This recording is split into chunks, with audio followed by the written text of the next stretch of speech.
Well, we spoke to William Pomeranz, a Russia expert at the Wilson Center in Washington.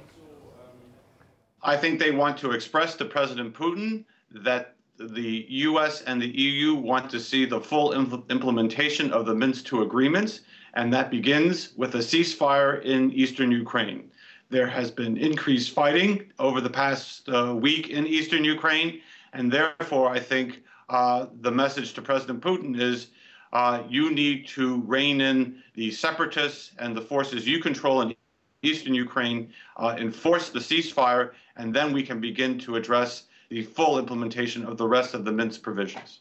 The sanctions have been very effective for a variety of reasons. They've addressed the ability of Russia to attract foreign investment, particularly in the energy sector. That has been sharply restricted under the sanctions.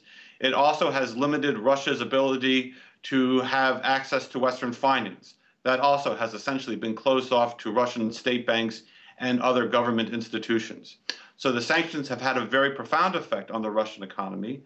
They are not the only reason why the Russian economy is struggling right now. You can also point to the falling price of oil, inflation, a declining ruble, a host of other factors, structural problems within the Russian economy that have also contributed to the economic crisis that Putin is currently facing. But the sanctions play an important role in that crisis as well, primarily not only because it cuts off access to Western markets, but it creates significant uncertainty for people who are even contemplating investing in the Russian Federation. There's a vote coming up at the end of June, and in order to kind of contribute to the sense of urgency of the need to maintain these sanctions, I think President Obama has turned to a slightly more aggressive language. William Pomeranz.